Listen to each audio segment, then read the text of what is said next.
Chapter 6 of Lives of Poor Boys Who Became Famous. Lives of Poor Boys Who Became Famous by Sarah Knowles Bolton. Bernard Palissy.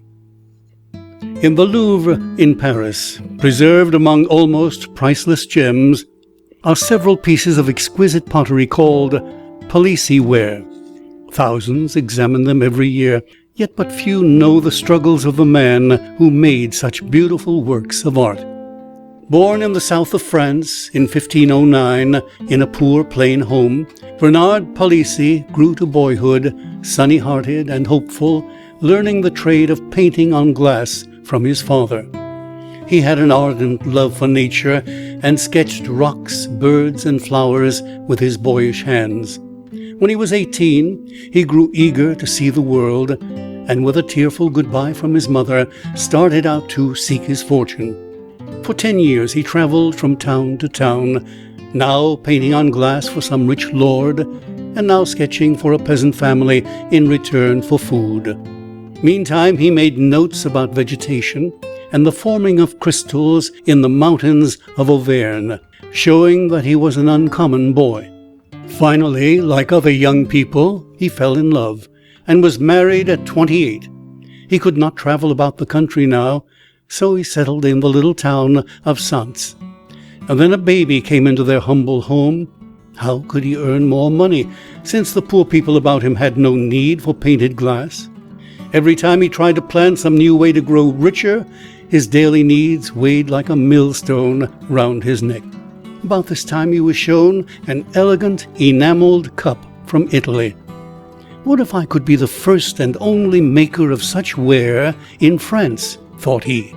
But he had no knowledge of clay, and no money to visit Italy, where alone the secret could be obtained. The Italians began making such pottery about the year 1300, 2 centuries earlier. The pagan king of Majorca in the Mediterranean Sea was said to keep confined in his dungeons 20,000 Christians. The Archbishop of Pisa incited his subjects to make war upon such an infidel king, and after a year's struggle, the Pisans took the island, killed the ruler, and brought home his heir and great booty. Among the spoils were exquisite Moorish plates, which were so greatly admired that they were hung on the walls of Italian churches. At length the people learned to imitate the Majolica ware, which brought very high prices. The more Palissy thought about this beautiful pottery, the more determined he became to attempt its making. But he was like a man groping in the dark. He had no knowledge of what composed the enamel on the ware, but he purchased some drugs and ground them to powder. Then he bought earthen pots, broke them in pieces, spread the powder upon the fragments, and put them in a furnace to bake. He could ill afford to build a furnace, or even to buy the earthenware, but he comforted his young wife with the thought that as soon as he discovered what would produce white enamel, they would become rich. When the pots had been heated sufficiently, as he supposed, he took them out. But lo, the experiment had availed nothing. Either he had not hit upon the right ingredients, or the baking had been too long or too short a time. He must, of course, try again. For days and weeks he pounded and ground new materials, but no success came. The weeks grew into months. Finally his supply of wood became exhausted, and the wife was losing her patience with these whims of an inventor. They were poor, and needed present income rather than future prospects. She had ceased to believe Palissy's stories of riches coming from white enamel. Had she known that she was marrying an inventor, she might well have hesitated, lest she starve in the days of experimenting. But now it was too late. His wood used up, Palissy was obliged to make arrangements with a potter who lived 3 miles away, to burn the broken pieces in his furnace. His enthusiasm made others hopeful, so that the promise to pay when white enamel was discovered was readily accepted. To make matters sure of success at this trial, he sent between 300 and 400 pieces of earthenware to his neighbor's furnace. Some of these would surely come back with the powder upon them melted, and the surface would be white. Both himself and wife waited anxiously for the return of the ware. She much less hopeful than he, however. When it came, he says in his journal, I received nothing but shame and loss because it turned out good for nothing. 2 years went by in this almost hopeless work, then a third, 3 whole years of borrowing money, wood, and chemicals, 3 years of consuming hope and desperate poverty. Palissy's family had suffered extremely. 1 child had died, probably from destitution. The poor wife was discouraged and at last angered at his foolishness. Finally, the pottery fever seemed to abate, and Palissy went back to his drudgery of glass painting and occasional surveying. Nobody knew the struggle it had cost to give up this great discovery, but it must be done. Henry II, who was then King of France, had placed a new tax on salt, and Palissy was appointed to make maps of all the salt marshes of the surrounding country. Some degree of comfort now came back to his family. New clothes were purchased for the children, and the overworked wife repented of her lack of patience. When the surveying was completed, a little money had been saved, but alas, the pottery fever had returned. 3 dozen new earthen pots were bought, chemicals spread over them as before, and these taken to a glass furnace, where the heat would be much greater. He again waited anxiously, and when they were returned, some of the powder had actually melted and run over the earthenware.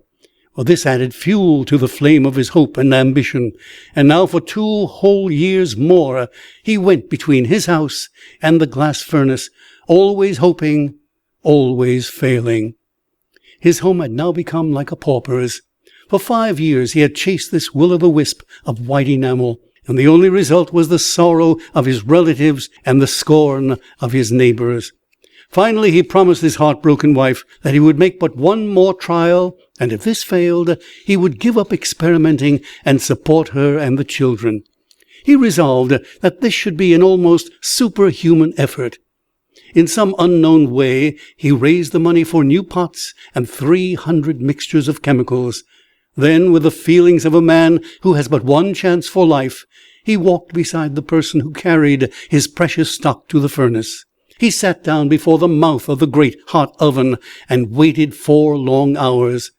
With what a sinking heart he watched the pieces as they were taken out.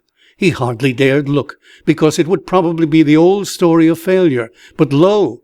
Some were melted, and as they hardened, oh, joy unspeakable, they turned white.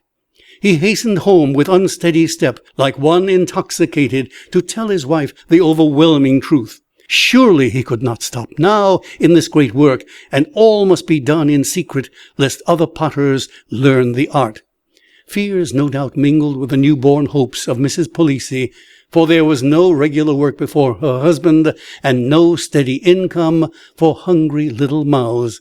Besides, he must needs build a furnace in the shed adjoining their home. But how could he obtain the money? Going to the brickyard, he pledged some of the funds he hoped to receive in the future, and brought home the bricks upon his back. Then he spent 7 long months experimenting in clay vessels, that he might get the best shapes and quality to take the enamel. For another month, from early morning till late at night, he pounded his preparations of tin, lead, iron, and copper, and mixed them as he hoped in proper proportions. When his furnace was ready, he put in his clay pots and seated himself before the mouth.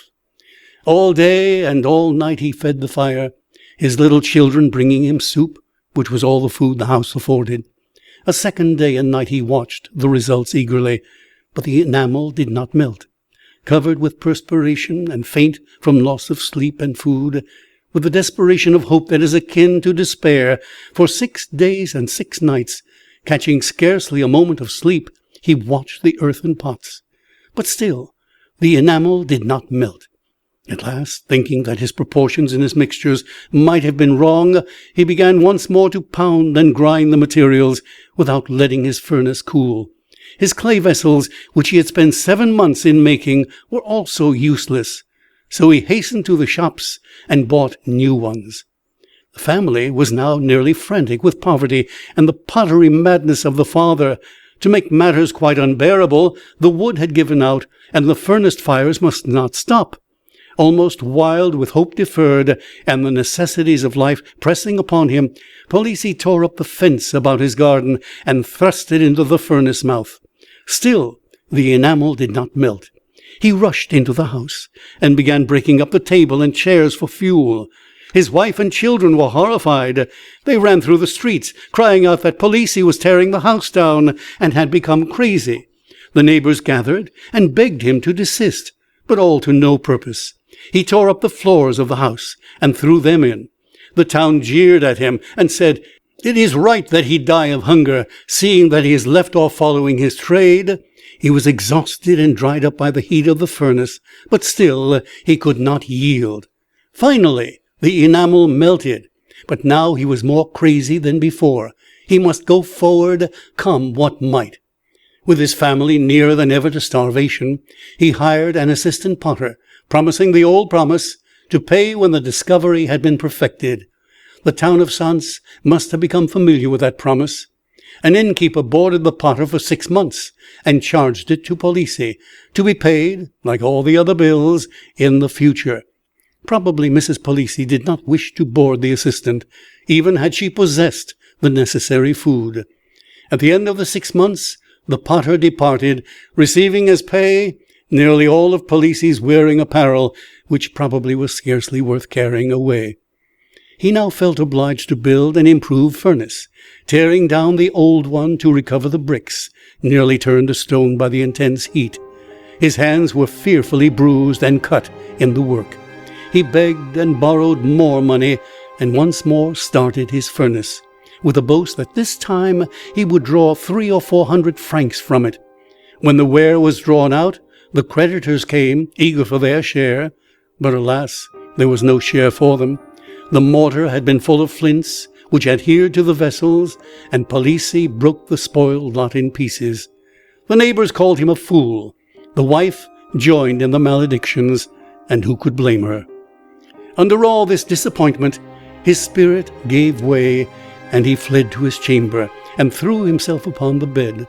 6 of his children had died from want during the last 10 years of struggle. What agony for the fond mother!